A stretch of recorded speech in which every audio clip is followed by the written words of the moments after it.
Okay, so first of all, wishing you a very good evening, everyone. So today's class of topic of discussion is the SN1 and SN2 mechanism. In the previous class, we already covered the first chapter of the haloalkane and heroine. We just finished some preparation part there.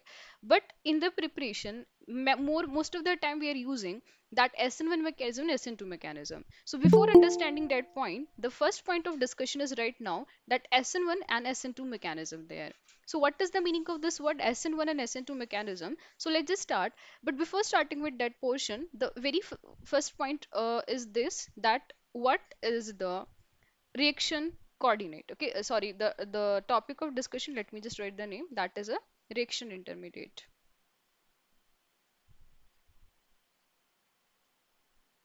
Okay, it's a reaction intermediate.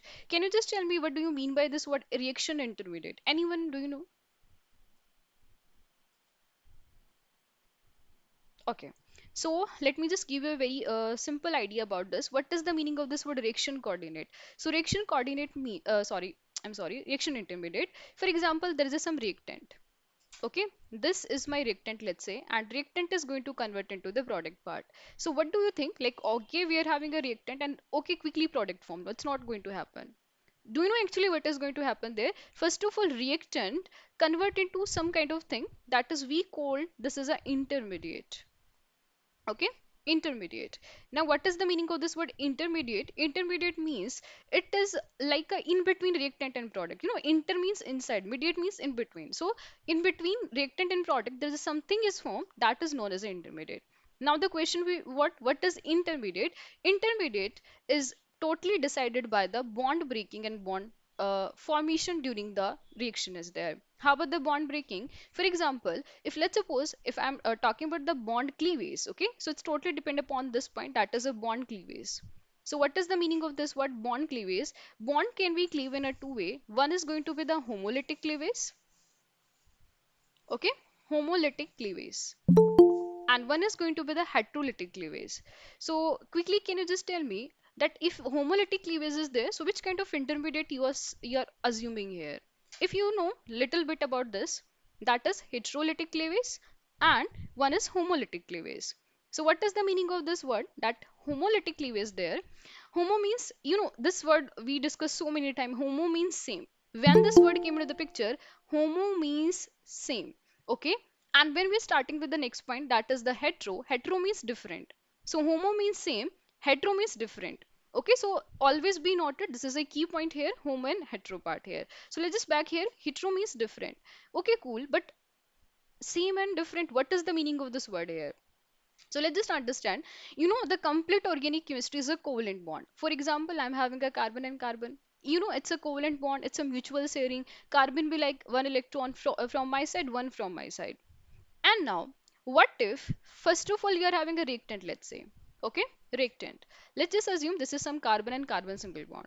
Okay, so what is the meaning of this word homolytic cleavage? That when one carbon take this electron and one carbon take this electron, it's a half arrow. It's not full arrow. This is the arrow I'm using. Okay, it means one carbon take one electron and the second carbon takes second electron. So how many electron total we are end up with? That is, this is how it's look like, and this is known as a radical. This is known as a radical. So what is the conclusion from here? That whenever there is a homolytic cleavage, so we are end up with the intermediate. This is known as a free radical. Okay, this is known as a free radical. But on the other hand, how about the hetero cleavage there? Okay, so let's just talk about the heterolytic cleavage there. In the heterolytic cleavage, for example, if I'm having a carbon-carbon double bond, so think about it, that is when one electron is taken by this carbon, okay, two electron there, total two electron is taken by this carbon, so this carbon achieve a negative charge and this carbon got a positive charge. So this is a simple meaning, that homolytic means free radical, heterolytic means that is maybe the carbocation there or maybe the carbon ion there. Okay, so this is a simple meaning here, carbocation and carbon ion. Okay then, but any more information about carbocation and carbon ion? So let's just discuss about this word. First of all, let's just talk about the carbocation. Okay, carbocation. Everyone, you know the meaning of this word carbocation there. That carbo, wait.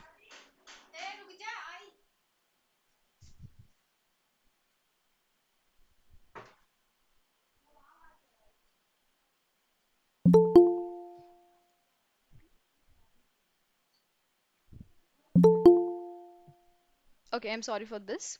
Okay, so let's continue further.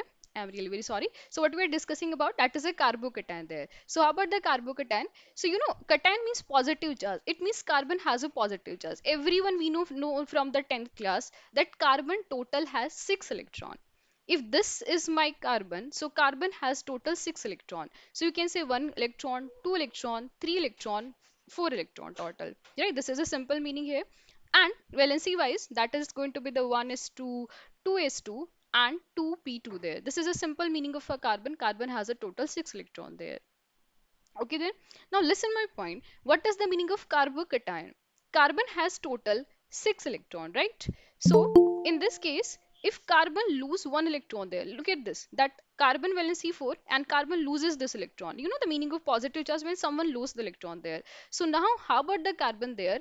Now we are having only 1, 2 and 3 electron left there. For example, if let's suppose this is the molecule, it's connected with 3 more hydrogen is there. So it means this carbon has a positive charge. Okay then. My next question for you, can you just tell me the hybridization of this molecule? What is the meaning of hybridization of this molecule? Carbocation, simple. Please respond. What do you think about hybridization? sp3, sp2. Who's correct here? Is it sp2 or sp3? Okay, you know steric number, 11th class or not? Okay then. So let me just tell you, yes, it's everyone you're right. It's going to be the sp2 there. So first of all, how about the hybridization? So first of all, we will be having a very good knowledge about the steric number. So this is equal to the number of sigma bond.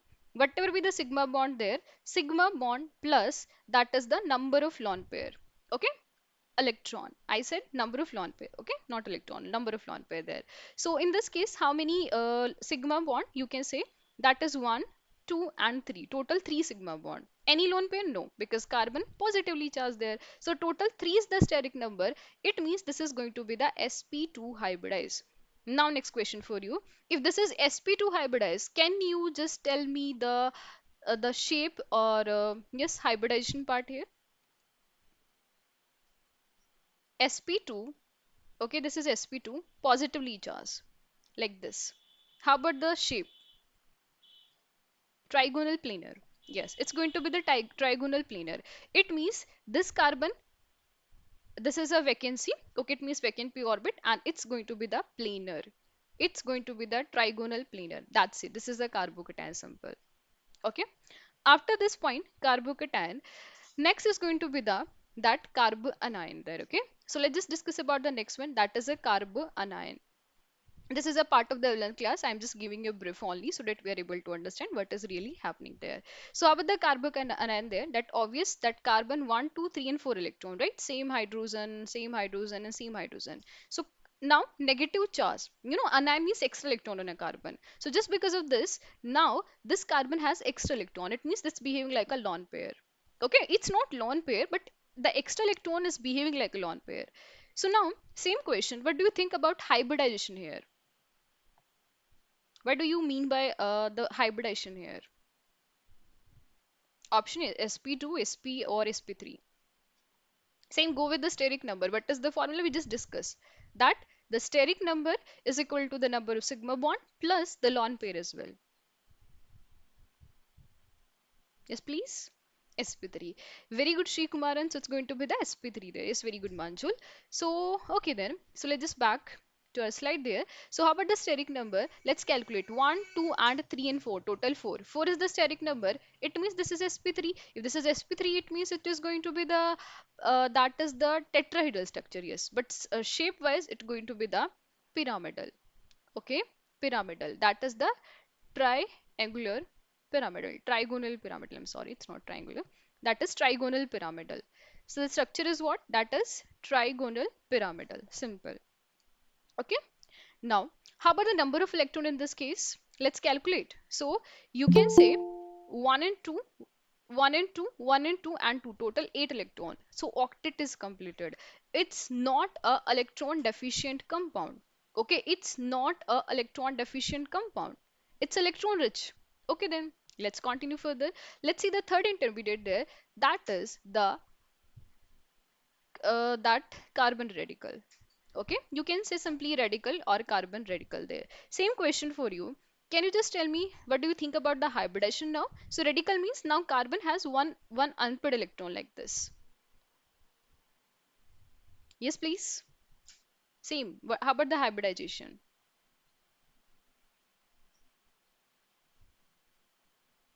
This is the interesting one. sp2, sp2. Okay, sp2, sp2. Okay then. So basically you're right. It's a sp2 hybridized, right? So why? Same that 1, 2, 3, 4, 5. 1, 2, and 3. 3 is the steric number, so it's going to be the sp2 hybridized. Okay then. So how about the number of electron there? Let's count the total number of electrons. So 1, 2, 3, 4, and 5, 6, 7 electron is there. So there is a formation that is the septet. Okay, I said that is septet. Means 7 electron. So now, out of all the cases, what will be the conclusion? Carbon positive or the carbon cation has a 6 electron, carbon radical 7 electron, and carbon ion 8 electron there. Means out of all the cases, these two species are the electron deficient. Okay, so these are the electron deficient species here. Okay, simple electron deficient species. Okay then. Now, this is all for the case. Now, one question for you. Please answer this question. What if I'm having CF3 radical? Can you just tell me the hybridization for this one? It's a very important question of the 11th class. What is the hybridization of CF3 radical?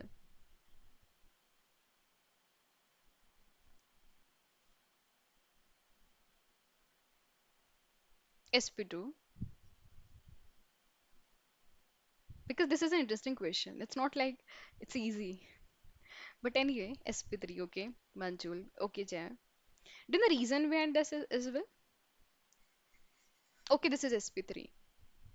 Okay, so now maybe you don't know the rule, but it's a 11th class rule there that if the carbon has a radical and it is connected with electronegative species, okay, like fluorine is the most electronegative here. So how about the case here that if it's connected with the electronegative species, so do you know the meaning of the steric number? So steric number is equal to that number of sigma bond plus, you can say it's a odd electron species. Okay, it's a odd electron species, simple. So simple, you have to consider this is the part of the like counting as well. Number of sigma bond plus that radical. You have to count the radical when electronegative species is connected. So sorted, that is the 3 is the sigma bond, and you have to count it, this is a 1. Like a lone pair, you have to consider this is a 1. So it's become 3 plus 1 become 4. But on the other hand, we just discuss if I'm having carbon and this is connected with hydrogen, you know hydrogen is not that much electronegative. Now you're not going to count this electron as an extra lone pair. It means this is not the part of the steric number, and in this case only 3 sigma bond you have to count, and hence the hybridization is going to be the sp2. It's really very important question of the 11th class. Maybe you missed this question there. Okay, so this is all for the that carbon and carbocation and free radical. Okay, it's a brief. And okay, any problem in this topic, please let me know. Is this point clear, intermediate and all these things?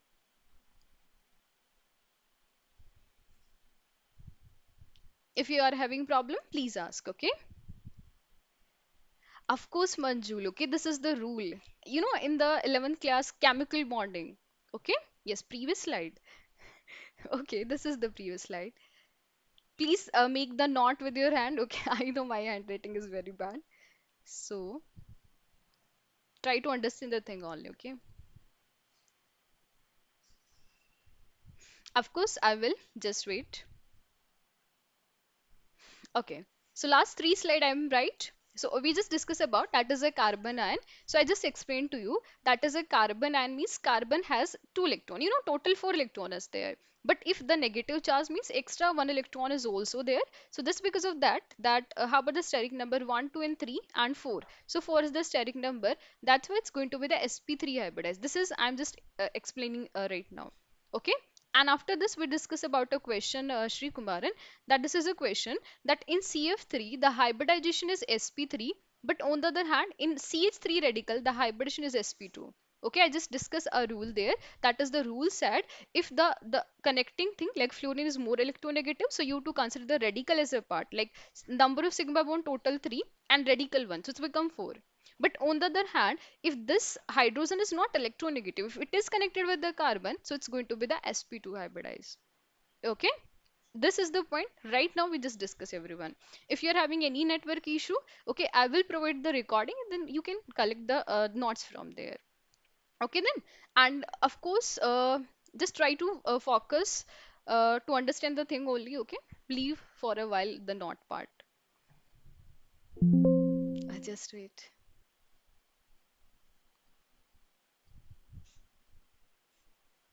Okay then. So now let's discuss about this point, that is SN1 mechanism. So basically for every reaction we are having different kind of mechanism.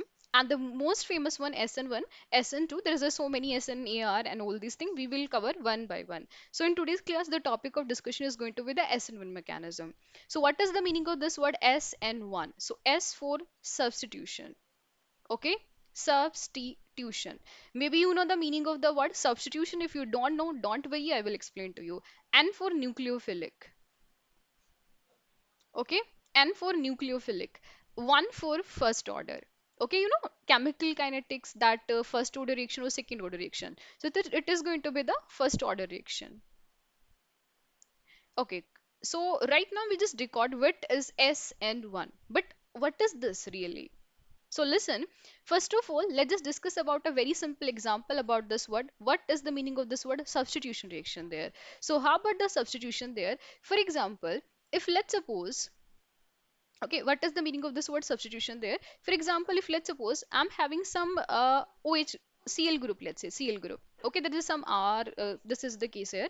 And let's suppose I'm having a nucleophile. What is the name of the reaction? Substitution nucleophile. You know, nucleophile is responsible for the substitution reaction. So this is my nucleophile, and nucleophile replace this chlorine from here, and what we are getting, that is now in the place of the chlorine, we are having nucleophile. So what is this basically? That nucleophile substitute the chlorine. So the name of the reaction become nucleophilic substitution reaction. Okay, sorted. This is the meaning here. Now the next question, ma'am, what is nucleophile? Right? What is nucleophile? So now let's discuss about this word. What is the meaning of nucleophile? Okay. My first question to you, what do you mean by this word nucleophile? I will explain, but at least you have to answer the question. What is nucleophile? You know, connect this, you know the meaning of this word phile. Phile means love, nucleus loving species, you can say. Okay, so nucleophile means nucleus loving. Yeah, you can say electron rich species. Okay, now my next question to everyone, isn't it the base and nucleophile is same?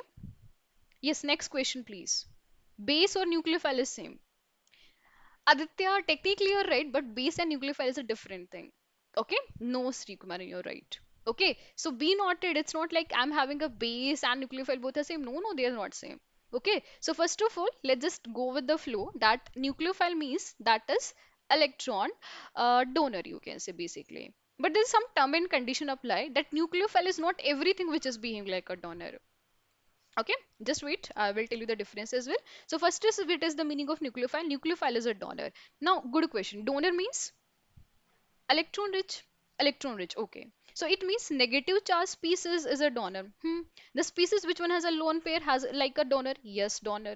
Or anything which is electron rich is being like a donor, yes. So that's why that is the negative thing is a very good donor than lone pair species, than neutral species. Why I told you about this? Because listen, charge is the reason of the sorrow. For example, I will give you a question. Just try to answer this question, everyone. If let's suppose I'm having nitrogen has a negative charge, okay, or the oxygen has a negative charge, or OH. So according to you, which one is a very good nucleophile? Let's say A, B, or C.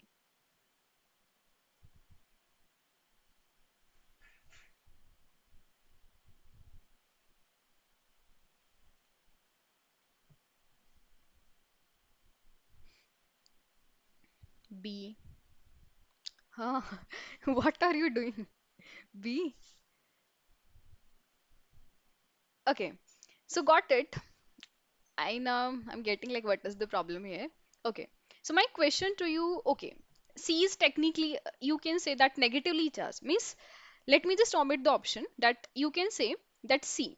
C is a very bad donor because C lone pair only. So it means out of all the cases, the problem is only A and B. A is a good donor or B is a good donor. Now nitrogen has a negative charge and oxygen has a negative charge. Who is going to donate first? Come on, it's a 11th class topic. I'm asking about nucleophile, not a base, okay? So OH is not we are going to consider. Okay, first of all, you have to go with the charge. So oxygen is going to donate easily or nitrogen. Recall, phone is the dawn of the periodic table. Just wait, Sri Kumaran. I will take your doubt. Yes. Then oxygen will like I'm more electronegative. I can't give my electron easily. But nitrogen will like you, yeah, yeah, you can take, okay? So nitrogen is a very good donor. Nitrogen give first. So then why you are saying oxygen is going to be the correct answer, okay? Camera is hiding. Let me just check. Okay, it's the same problem with everyone. Audio video is clear, right? Yes. So please, Sri Kumaran, just refresh once. Maybe you're facing some problem there, okay? So, okay. So I hope this point is clear. And if you don't know about this, quickly recall the acidity order. You know, in class we discuss about if you are having a water. Okay, I'm sorry. Let me just write the water properly. So remember that if let's suppose there is a water is there or there is a HF is there. So which one is a very good acid? HF or water?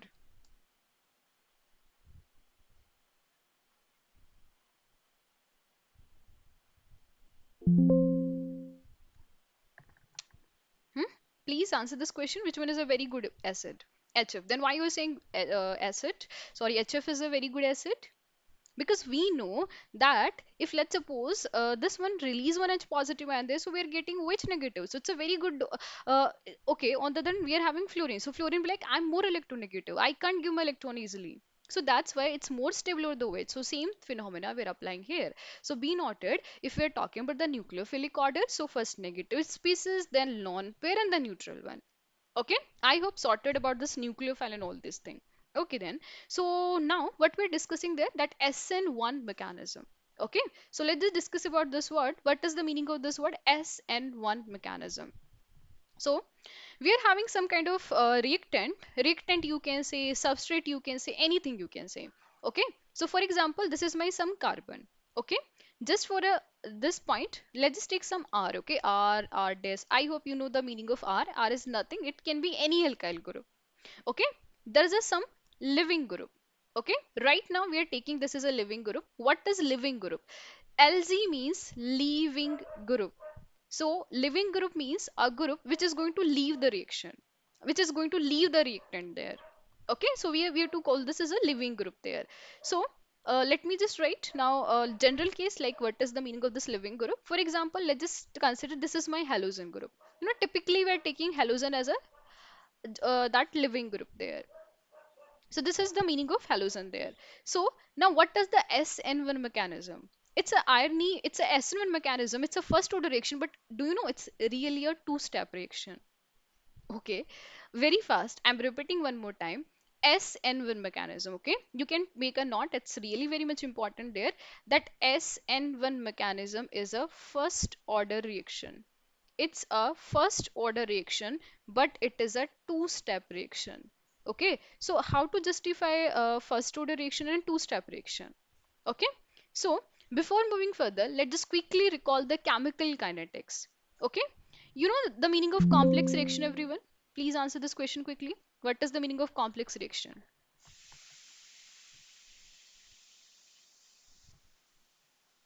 Recall complex reaction, a reaction which follow more than one step, right? For example, what is the meaning of the complex reaction? That if you are having a complex reaction, there is some A form the B and there is some B form the C. Okay, let's say this is a complex reaction for this point. There is a two-step reaction. This is a step number one. This is a step number two. It's a complex reaction simply. Okay. Now next point for you is if this is a complex reaction, so you know we use a word there that is rate determining step. Okay, rate determining step. Yes or no? Then who is going to behaving like a rate determining step?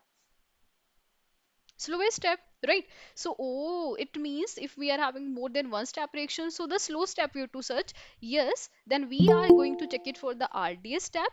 RDS means the rate determining step, and if it is a rate determining step, so obvious it is the slowest step there. Okay, it is the slowest step here. Okay then, so let's just back to the slide here.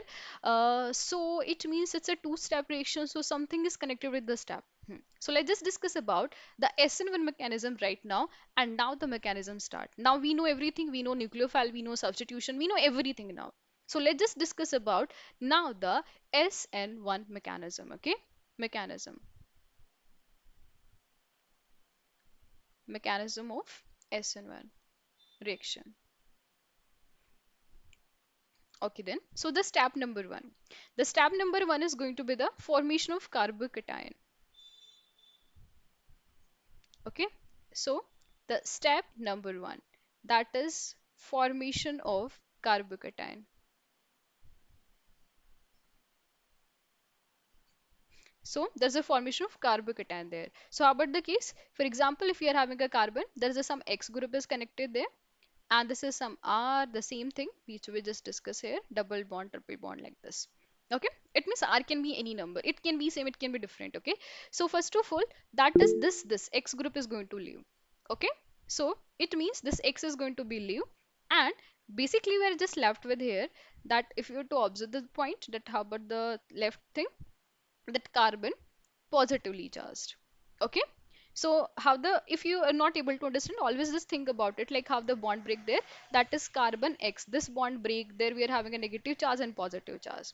Okay, so when we're using this kind of arrow, it means X is behaving like a thing which take the electron from the reaction there. Okay, so it means there's a simple formation of carbocation take place, and this is going to be the R, it's going to be the R double dash, it's going to be the R triple dash, and plus this X already leave there. Okay, no need to represent this. Okay, and do you know, this is the slowest step. This is the slowest step of the reaction.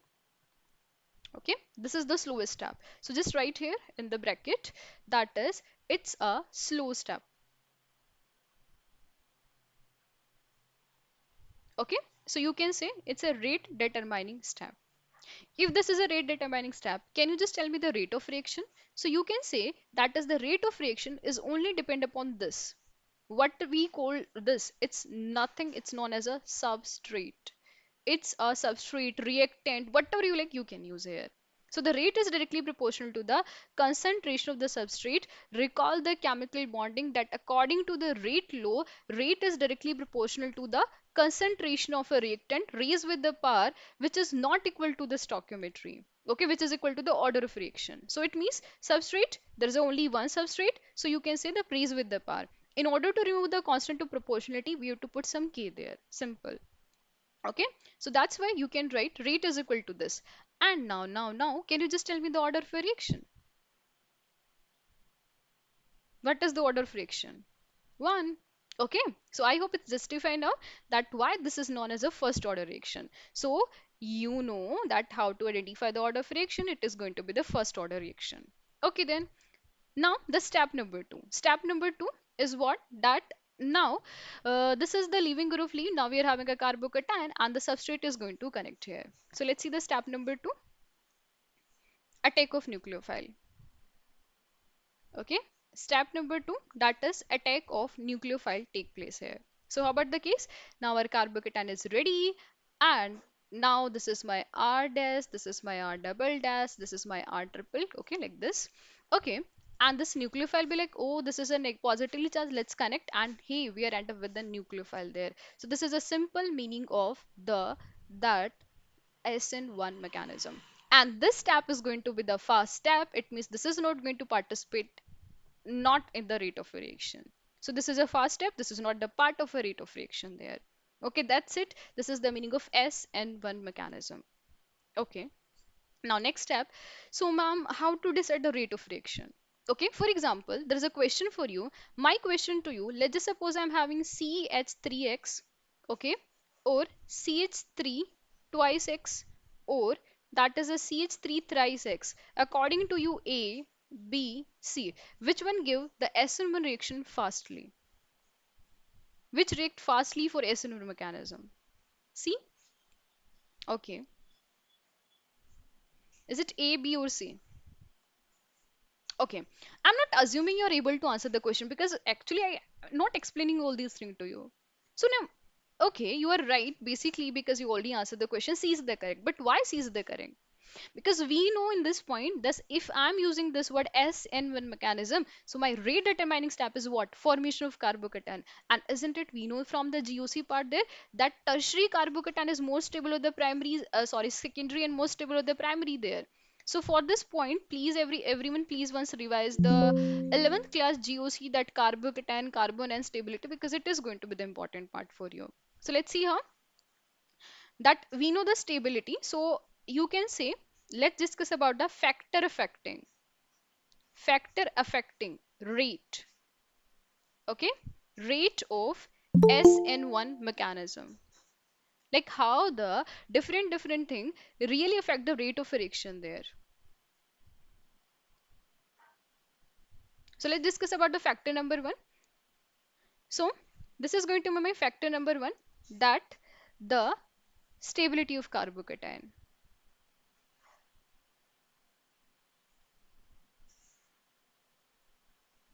And you know, tertiary is more stable with the secondary is more stable with the primary there. Next is going to be the, that is the solvent. You know, in organic chemistry, solvent play a very much important, really very important role is there. That solvent. So in this case, you have to select the solvent is what? That is a polar solvent.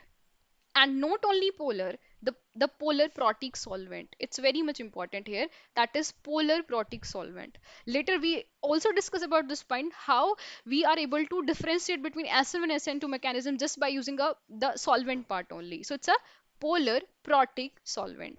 Any example doing the meaning of the polar protic solvent? Okay, I know. One is this alcohol. Any alcohol you can take. Let's suppose CH3NOH. Is it polar? Of course. Is it a proton donor? This is a proton donor. If you to observe, this hydrogen can easily donate the electron. Sorry, this hydrogen is easily replaceable there. And hey, yes, it's a proton donor. So it's a polar plus protic. Polar protic solvent. Since we're discussing about the polar protic, now next question to you. Then what is the meaning of this word polar aprotic? Polar aprotic solvent. Any example do you know?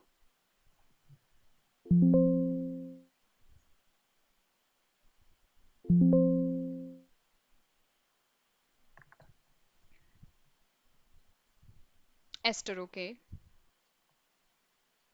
There is a so many. You can say ester. Is it ether or ester? DMF, yes.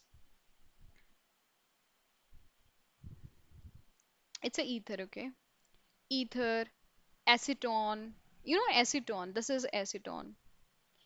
Or DMF, or that is DMSO. DMSO, we will discuss all these things, structure and all these things just in a similar mechanism. Okay, right now the topic of discussion is only the solvent, that is polar protic solvent. Next point, that is the living group. Okay, so you know living group also decide the rate of reaction. Okay, so in this case, living group play an important role or not?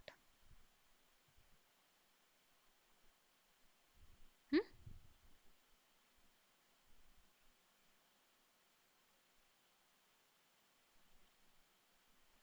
Okay, okay.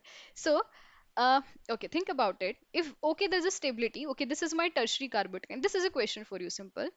This is my tertiary carbocation, and like there is some X is connected here. Okay, X can be fluorine, X can be chlorine, X can be bromine, or X can be iodine. Can you just tell me what, for what value for X the rate of reaction is fast? Is it fluorine, chlorine, bromine, or iodine? I'm repeating my question. In this reaction, what is the X I have to take so that the rate of reaction have to be fast? Fluorine, chlorine, bromine, iodine. Okay, iodine. Okay, iodine. But why iodine?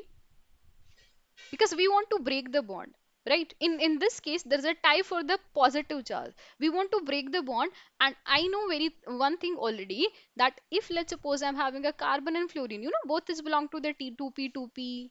That is a very good overlapping. But on the other hand, if this is going to be this the chlorine and the carbon there, this is 2p and this is 3p. And if let's suppose I'm having a chlorine and bromine, this is going to be the 4p and 2p there. And hey, in the iodine, you know, it's a very giant and it's a very small, not very good overlapping between them. So easy to break the bond, easy to break the bond. It means it's react fastly. Yes, it's react fastly. This is my point basically here. So means living group also play a very much important role. Yes, living group play a very much important role here. So how about the case here? Let me just back here. Now please write the second point here. That is the living group. Okay. And again, it's a request to everyone. If you're having any problem, please let me know. I will take your problem as well. Okay. So next, that is the third one. That is the living group. So how about the living group? So most of the time halogen we are end up with. So it's going to be the iodine and then chlorine, sorry, bromine and then chlorine and then fluorine. Okay. So this is all for the rate, like how the rate affected by the nucleophile and that living group and all this thing. Next question for you, last one, that is the nature of nucleophile. And now for this one, you have to tell me is it really participate in a reaction or not? Okay. Is it really affect the rate of reaction? Nucleophile. Okay, no. Yes. Okay. I will give a hint, rate determining step, the slowest step. The rate is only depend upon one thing only. That is substrate. There is any point where I told you that nucleophile play important role? No. See, let me just back to the mechanism portion here. See, this is the first step number one. There is any point where we discuss about the nucleophile? No. So it is independent upon the nucleophile. That is nature of nucleophile, not affect the rate of reaction. Be noted. It's a SN1 mechanism. Okay. Any problem with the SN1 mechanism till now? Please ask. Okay.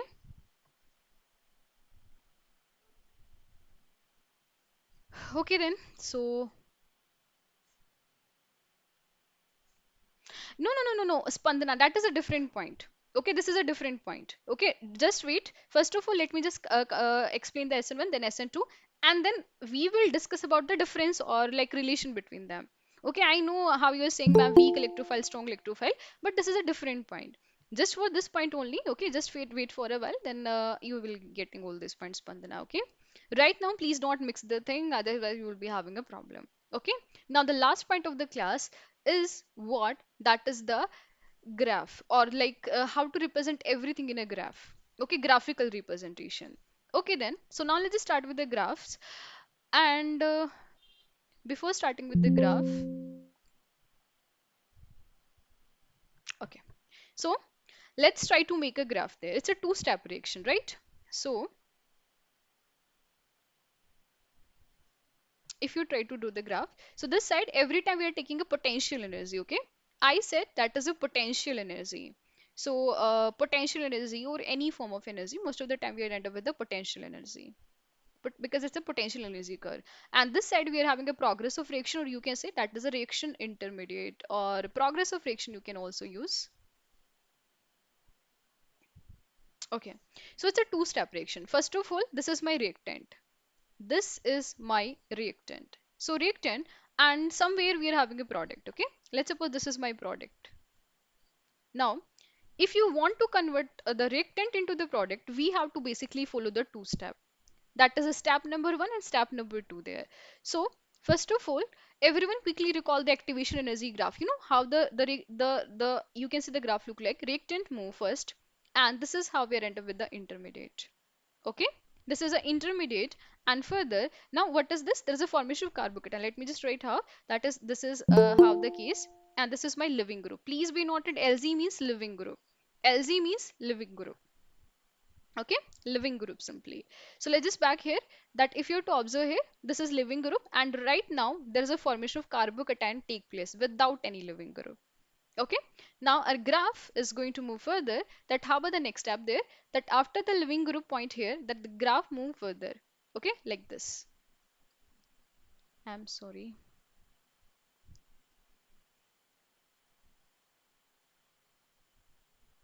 Okay, this is how we are getting product. Okay, so product we are getting, that is a nucleophile is connected here.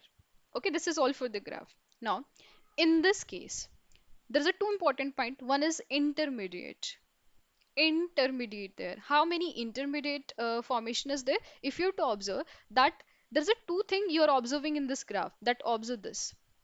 These are the maxima of the graph, and this is the minima of the graph. Okay, that is above is the maxima there. You have to note it. This is my maxima, this is the maxima, and this is the minima there. Okay. Now, before understanding the intermediate, there's a one more important point came to the picture. This is going to be the that is transition state. Okay, it's a transition state. So listen, intermediate also formed for a small time, okay, for a very less time. Similarly, that is our intermediate and transition state also form for a small time. But if you to compare between the transition state and intermediate there, so transition state quickly form, and you can say quickly destroy. It is this process hardly take 10 raised with the power minus 7 to 8 second. Quickly form and quickly convert. Okay, so what is the meaning of this word transition? That before moving toward the intermediate, this maxima is it what transition state. So this is going to be my ts means transition state, ts state 1. Okay, and similarly it's going to be the ts state 2.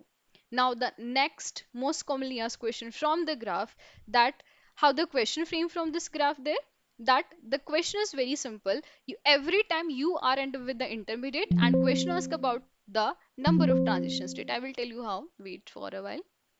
Okay, in this case, let me just back here.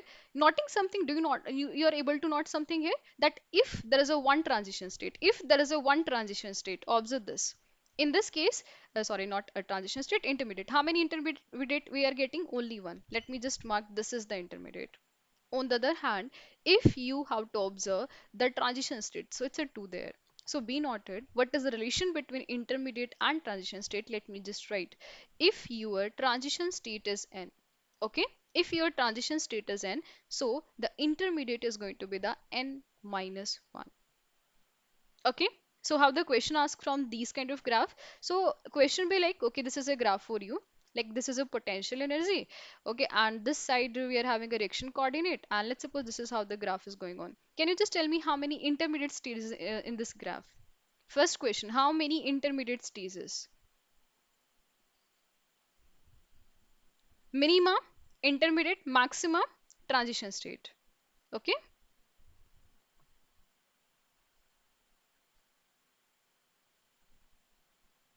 Okay. No, no, I'm sorry. Actually, my mistake. This is for the product. Okay, let me just write this is a product and this is a reactant. Okay, I know. I know that this is going to be the answer. Yes, please. Now answer again, Manjul. It's three, right? So let's just check it again. How about the answer here? One, 2 and 3. So you can say in this case the intermediate is 3. Then how about the transition state? Yeah, you can count, but otherwise you can apply the formula 1, 2, 3 and 4. Total 4 is the correct answer. Okay, so transition state is 4. Now the question may be statement based. Like let's suppose you are having a 5 transition state, then how many intermediate? Okay, so yes, the question always asks from the graph. It's a maxima, minima or what, okay? It's important here. And this is all for the graph. This is all for the case there. Now my next question for you, that how to justify, because we just discussed that is the first step. Formation of carbocation is a slow step. Focus again. Slow step, and this is a fast step. First is the slowest step and this is the fastest step.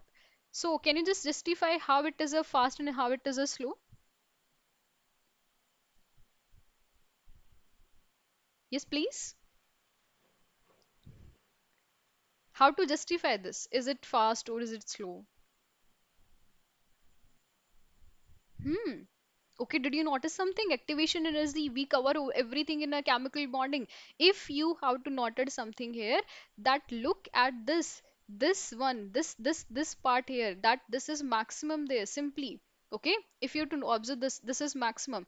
And on the other hand, if you to observe this here, this is minimum. See this pink one and this green one, more activation energy. More is the activation energy, slower is the step here. So this is, let's say, the activation energy EA1, and this is the activation energy EA2 there. Okay, it's activation energy EA1 and it's activation energy EA2 there. Okay, I hope you're getting my point. Okay, now some questions for you. Okay, that's it. This is all for the class. Then from my side, this is all for the SN1 mechanism. Okay, in the next class, we're going to start with the SN2. First of all, any problem with the theory, please let me know, because now we're going to solve only question part. Yes, please. Any problem with the theory? Let me just quickly brief what we just discussed here. That first of all, we discuss about when we are moving from reactant to product, there is a formation of intermediate, homo and heterolytic cleavage. For homo one, we are getting free radical. For heterolytic one, we are getting a that is a carbocation and carbanion. Then we discuss about the geometry and all these things. And then SN1 mechanism. S for substitution and for nucleophilic, one for first order. The rate of reaction only depend upon the formation of carbocation because this is a rate determining step. Then we discuss about the factoring, tertiary react first, then secondary and then primary. Okay, then living group and all this thing. Okay, now a question for you. Okay then, so please try to answer this question.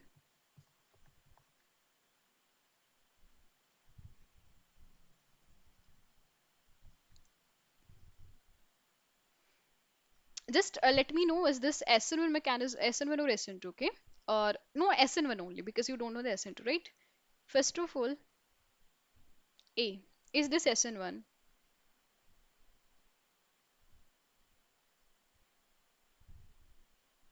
Always check it for the intermediate. SN1, yes or no? Option number B,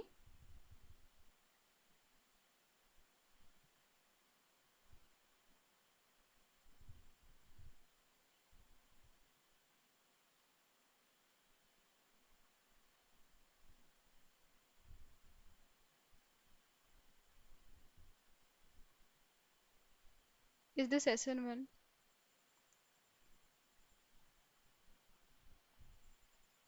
Hmm. This is an interesting question. Ma'am told us like two kind of crap, right? It's going to be the correct answer. Do this, come on. It's wrong. Not even a single reaction here is SN1. Okay, okay, it's wrong. Okay, basically there is a no intermediate formation. But look at this. If you have to observe here, this is the fast step, and this is the slowest step. And no, that is first step have to be the slowest and then fastest one. It means this is incorrect. Okay, this is also not SN1. So you have to make sure for the SN1, you have to search for the slowest and the fastest step as well. Okay, I hope this question is clear for everyone. Okay, yes, please. You want to ask something? Okay, Jatin. So, final question. Okay, just last question. Okay, although it's belong to the thermodynamic, but okay, it's a part here. So you have to simply answer this question. Is this exothermic reaction or endo? Okay, see. Is it exo or endo? This is my question.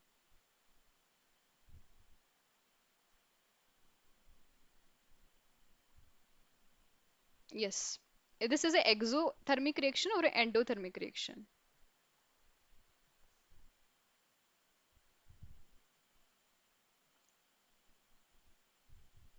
Okay, Jay. Every time very fast. You're right or not? Yes, last question, everyone. Please answer the question.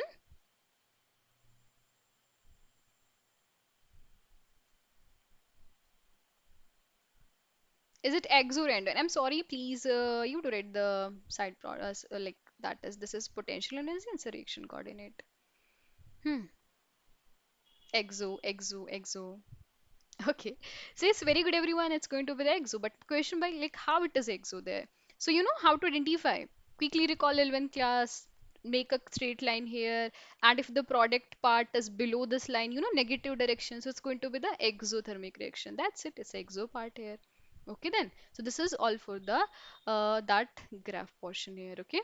So yes, this is all from my side. Any problem if you are having, please let me know. Okay. And Sri Kumaran, are you there? Because you asked about a doubt. Okay. Shall we discuss our doubt? And this is all for the today's class. Okay, if you are not having any problem, okay, please leave. Okay. Thank you so much then everyone for joining the class. And okay, thank you so much everyone. Thank you. Welcome everyone. Bye bye all. Thank you so much.